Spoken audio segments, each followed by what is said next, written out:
First, I want to extend our condolences to the loved ones of the 9 crew members who died in a C-130 crash yesterday in Savannah, Georgia. I also want to share our thoughts and prayers with the family, friends, and comrades of Specialist Gabriel Condi of Loveland, Colorado. Specialist Condi was killed in action on April 30th as a result of enemy small arms fire in Afghanistan. These deaths are a somber reminder of the tremendous risk our servicemen and women take every day to defend our nation at home and abroad. Yesterday, Secretary Mattis hosted Secretary of State Pompeo and National Security Advisor Bolton at the Pentagon for an early morning breakfast. This is the beginning of a rhythm for the 3 leaders to engage regularly. They are committed to forging a close and continuous relationship to collaborate and carry out the President's national security agenda. Following breakfast, Secretary Mattis departed on travel back home to Washington State. Today, he will speak at the Tricentennial of the Year Award ceremony. He will emphasize the importance of community service, highlighting how Americans look out for each other and work together to make our communities better. He will also underscore America's fundamental unity and the importance of service before self. On Saturday, Secretary Mattis will attend the Columbia Basin College Veterans Public Forum. The purpose of the forum is to give Tri-City veterans and their families an opportunity to hear from him and ask questions of Secretary Mattis regarding matters of concern, especially the civilian-military relationship and the challenges and opportunities veterans encounter during the transition from military to civilian life. On Cyber Command, last week the Senate confirmed Lieutenant General Nakasone to be the next Chief of Cybercom. The change of command ceremony is tomorrow at the Integrated Cyber Center Joint Operations Center at Fort Meade.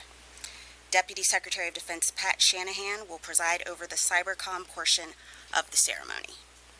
General Nakasone will play a critical role in everything from training our cyber warriors and advocating for more cybersecurity resources to planning and conducting cyber operations. This change of command is noteworthy because it signifies the elevation of Cyber Command as our 10th combatant command. Last year, Secretary Mattis announced the elevation of Cyber Command, acknowledging that a new war-fighting domain has come of age. The cyber domain will define the next century of warfare. Just as our military must be prepared to defend our nation against hostile acts from land, air, and sea, we must also be prepared to deter and, if necessary, respond to hostile acts in cyberspace. With that, I'll take your questions. Idris. Begin with Afghanistan. The past few weeks have been particularly bloody for the country. What's your assessment of the ANDSF and how they're progressing? Because I'm sure you've seen the Seagull report, which shows a sharp drop in their numbers over the past year. So what I would say is that we're working through our partners. But as the Secretary said earlier this week, these are desperate attempts. We have to remember that our goal is to force the enemy to a political solution. And we're going to do that. But the enemy gets a vote. We will continue to work. We're there to stand with the Afghan government. This will happen. This isn't easy, but we're committed to ensure that there's ultimately a political solution. The NDSF is looking at making changes to the way they're developed and they're trained. Right now, we are satisfied that we are working very hard alongside our NATO partners to ensure that they get the training necessary, to ensure that they take the fight to the enemy, and then push this to ultimately a political solution. Jennifer. There's reports that Chinese military personnel have used lasers to, in fact, affect U.S. military planes in Djibouti. And how serious were these incidents? How often is it happening? What message do you have to the Chinese at this moment regarding that? Sure. So They are very serious incidents. There have been two minor injuries. This activity poses a true threat to our airmen. We have formally demarched the Chinese government, and we've requested that the Chinese investigate these incidents. Follow up, the Chinese have also put some surface-to-air missiles and cruise missiles on the Spratlys, I believe it is, out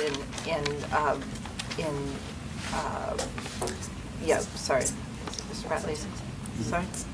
South China Sea. But what is your reaction to that? They installed them recently. What will the U.S. do about them? Well, we've been very vocal about our concerns about them militarizing and these artificial islands. China has to realize that they've benefited from the free navigation of the sea, and the U.S. Navy has been the guarantor of that. We will continue to do our operations and ensure that the Chinese understand that they cannot and should not be hostile, and understand that the Pacific is a place in which much commerce goes through, and it's in their interest to ensure that there is the free navigation of international waters. To demarche them for this edition of the anti-ship cruise missiles and surface-to-air missiles? I'm not aware of a demarche, but I would have to refer you to state. Right here in the middle. Appears ready to become involved in the review of the aviation mishaps. Yesterday, Congressman Turner put out a statement saying he's not certain the service branches are adequately identifying the source and causes fast enough of the crashes to remedy them. Do you think a department-wide review is warranted at this point, something the SecDef would run instead of having individual service branches investigating? I would tell you that each of these incidents, each service takes very seriously. Each one is unique, and the services are the lead, and the Secretary has the utmost confidence in service leadership to ensure that whatever steps are taken and that they have thorough investigation, because one incident is too much, and we have to ensure that we learn from them. So ultimately, these are service responsibilities, but know that the Secretary of Defense will hold everyone accountable to ensure that we learn what we can to ensure that we prevent any other So incidents. No discussion yet of a holistic review, a department-wide review? I'm not aware of any discussions about a department-wide review. Ryan. Just one on North Korea and one on the border, if I may. On North Korea, on the Korea situation, there was a report last week saying that the president had discussed a full withdrawal of U.S. military personnel from the Korean Peninsula in February, I believe it was. Is there any, has the Pentagon received any instruction to plan for that or take that seriously? And then I have a follow on the border, if it's okay. The department has not gotten any word on that. Our posture remains the same. Great. And then on the border, it's, I believe it's the request from the Customs and Border Patrol for about 2,000 personnel to cost about $182 million for the securing the southern border operation. Where is that money going to, can you confirm that number is being true, and where is that money going to come from? So I can confirm that that is the estimated cost for what has been promised thus far, which is about half or so, as the $182 million, and that money is coming from the Guards, O&M, and as well as personnel, military personnel accounts. And are there any concerns that taking money out of O&M could affect readiness of those forces? Right now, that is not a concern. Again, these are funds that are for training, and so we'll use them. But at this time, there are no concerns. Thank you. Joe in the back. Thank you so much. I would like to ask you if you could give us an update about the current SDF operations against ISIS in eastern Syria, and also if the Pentagon, if you have any information about the size of how many ISIS militants are left in the area close to Bukamal near the Iraqi border. Are we the last numbers we heard from the Pentagon was around 3,000. Is this number still accurate? I'll have to come back to you with respect to the exact number. Obviously, it's a dynamic situation. I will tell you that we are encouraged by the fact that the SDF has resumed active offensive activities with respect to the MRV. So that is a welcome change. And then the second part, I will come back to you about particular numbers, but the fight continues on. And so I think it's very important that we recognize that the SDF has become re-engaged so that we can finally finish what is left of ISIS in Syria. In regards to the U.S. changed mission in Iraq, what's the current size of U.S. troops in Iraq right now? So the number remains around, our numbers in Syria, in Iraq are about 5,000. Let me. Syria and Iraq?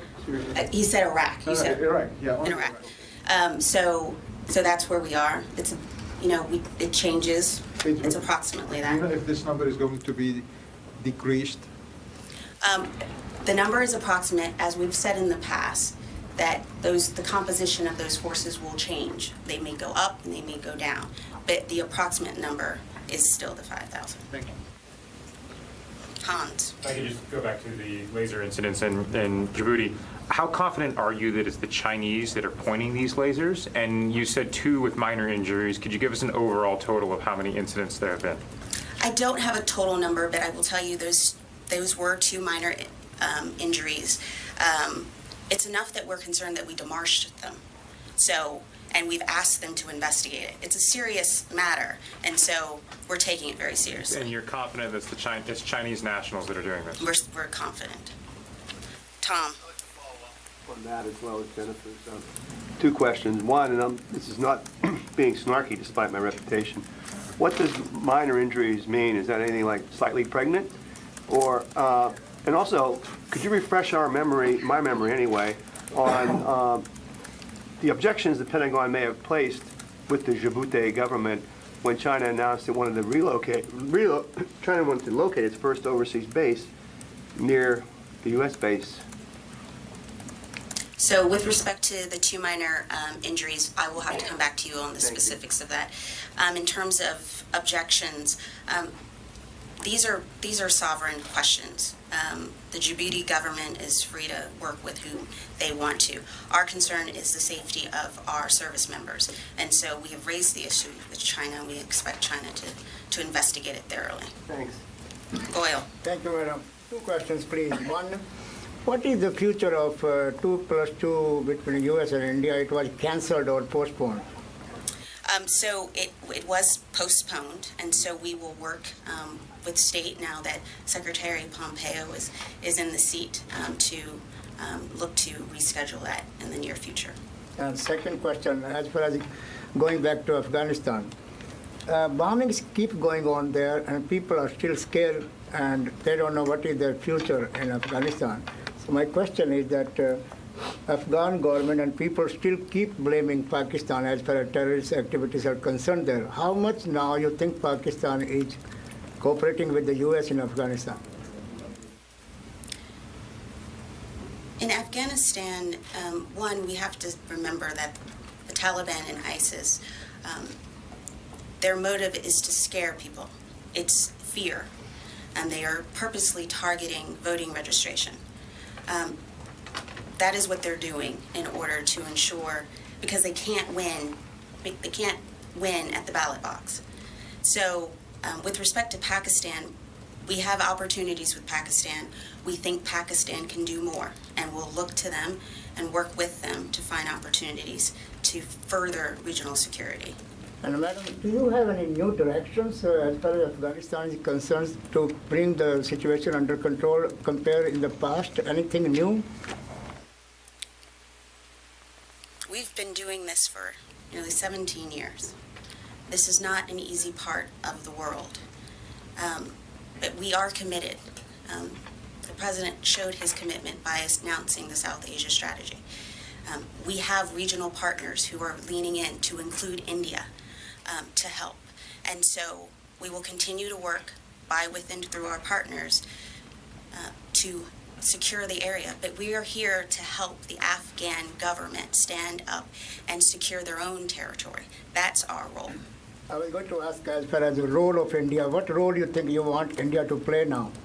We'll continue to want India developmental help, diplomatic support as well. Thank you. Tom? How many U.S. troops are there in Saudi Arabia? I don't have the exact number, but as you know, the United States has had a long history of mill-to-mill relationship with Saudi. We have a number of forces that are there who are helping. We've talked about in the past about refueling, with logistics, with intel sharing. That support continues. That support is focused on border, helping them secure their borders. And why wasn't the deployment of Green Berets discussed or announced publicly? Oh, as is policy, we don't discuss the different compositions of our forces. Tara. Thanks, Dana. On Monday, Secretary Mattis came and spoke to us and said that he had sent direction to the services to look at the number of military spouses potentially that are facing deportation hearings or deportation fears. However, we've heard from the services that no such direction was received. Can you confirm that he did direct the services, and whether that took the form of a memo or was it informal, just verbal? How extensive is this scope of looking into this issue going to be? The Secretary has directed that. I will have to check if there's an actual memo. He did just speak to you on Monday. But there is a policy in place. There's parole in place, and that allows military spouses to stay, as well as other dependents. It's only contingent on criminal investigations. So there is a policy in place. With respect to the exact number and whether or not the services have provided that to the front office, I'll come back to you about that, Tara. Okay. And then secondly, the U.S. Citizenship and Immigration Services released their quarterly data, the first set of data since the October 2017 memo that Mattis put out with the increased security screening for potential non-citizen soldiers who want to be naturalized. And the naturalization numbers are down 65% since the memo, both in applicants and people that have been approved. Do you think this is just maybe a bureaucratic thing where, it's new procedures in place because of enhanced screening? Is it the department's intent to continue to recruit non-citizen soldiers who fought for the nation for decades? It's still our intent to recruit every patriot who's qualified to serve. But yes, with the enhanced vetting, there is a process, and that process has to move forward. So there may be a bit of a delay because of that, but we also need to ensure, because we did identify a problem, a security problem, we do need to ensure that we vet these people thoroughly. Way in the back. Just want to get a clarification on a department statement regarding Guantanamo. The statement said that the Secretary had passed along his policy guidance to the White House regarding the criteria that will be used in the future by service members to determine whether or not, detainees will be moved to the facility. I guess my first question is, can you give us sort of an idea of what those criteria are? And two, does this open the door to Guantanamo accepting new detainees from other parts of the world? With respect to his policy, he did submit it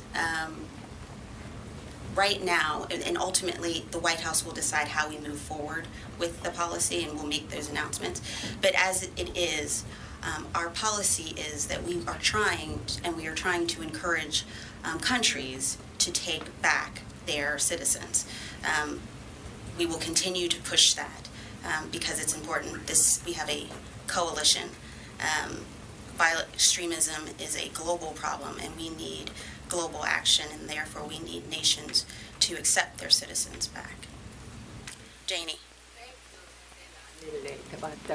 Regarding the withdrawal U.S. troops from South Korea, recently Secretary Mattis mentioned that the possibility of discussing about withdrawal U.S. troops from South Korea.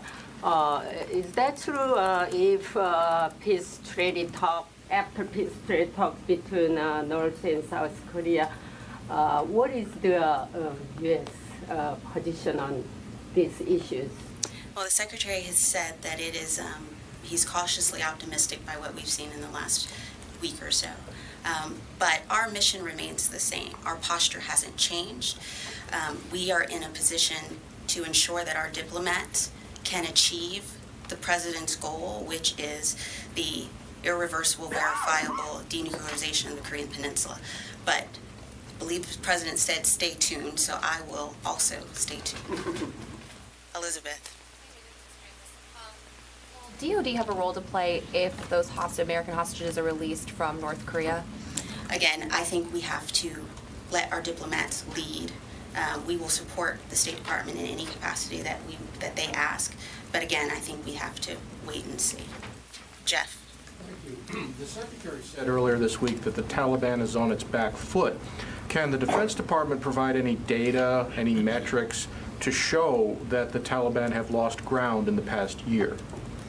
The Taliban has lost ground, and I believe General Nicholson has talked about that and about the losing ground, as well as all of the sites as far as resources, financial targeting that they've done.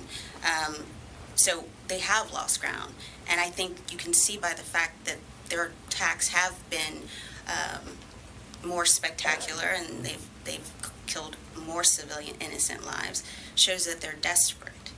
So I think there's plenty of evidence, and there's been plenty of evidence in the last year, that things are moving in the right direction. If I could follow up, the Defense Department has characterized these attacks as acts of desperation.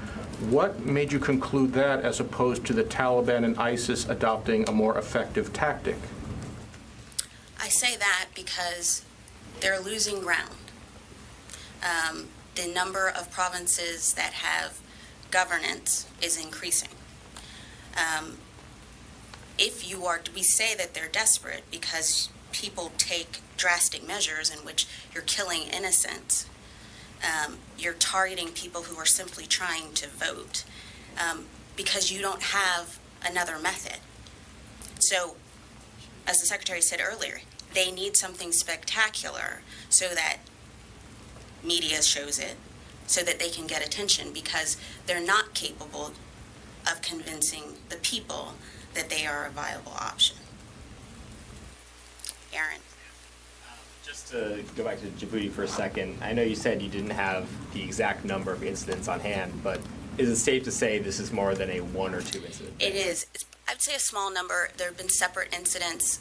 We can get you more fidelity, but I would say probably more than 2, less than 10, but we can get you more fidelity. And how long has this been going on for? I don't have the exact number, but these recent incidents have been in the last few weeks. But you said the recent incidents in the last few weeks, have there been cases where this has happened previously? I believe there have been cases where this has happened pretty recently, but what this started was these last few weeks we've decided to become very serious about it, and we have demarched the Chinese, and we've asked for the investigation. Because of the injuries or because the rate has increased these incidents? Both. Right here. Thank you. Is the Pentagon concerned about an escalating conflict between Israel and Iran in Syria?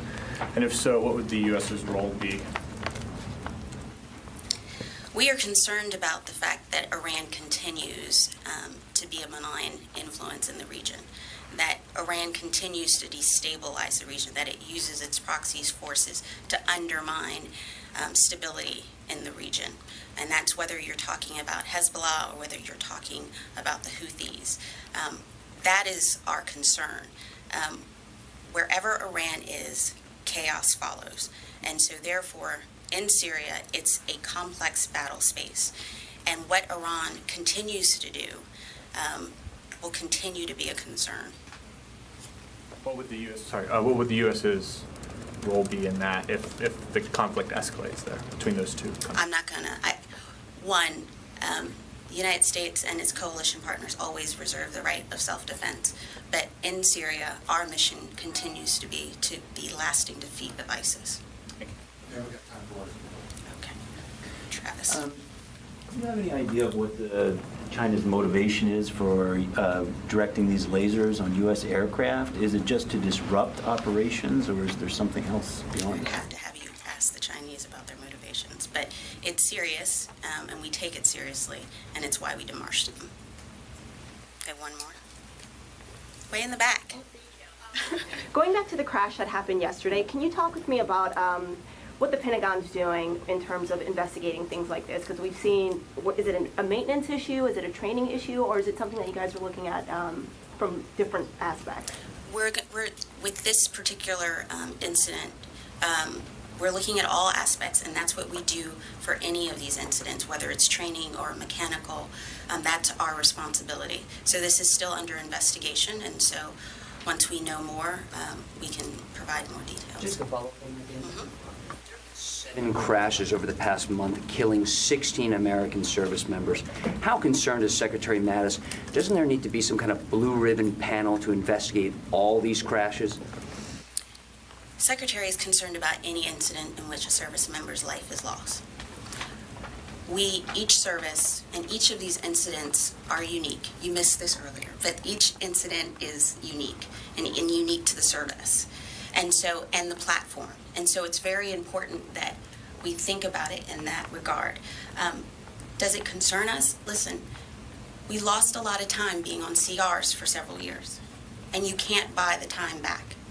Now, you can't buy the training hours back. You can't buy the maintenance time back. You can't do that. And so that's why it's all the more important that we ensure, and we're appreciative of the fact that Congress gave us a 2-year deal for the $700 billion and the $716. But stable budgeting is key for us. You want to follow up? You say they're all unique, but over the past month, there have been 7 crashes. Doesn't this point to something more like a crisis? This is not a crisis, but it is a crisis for each of these families, and we owe them a full investigation and to understand what's going on. But these are across services, and these are different individuals in different circumstances.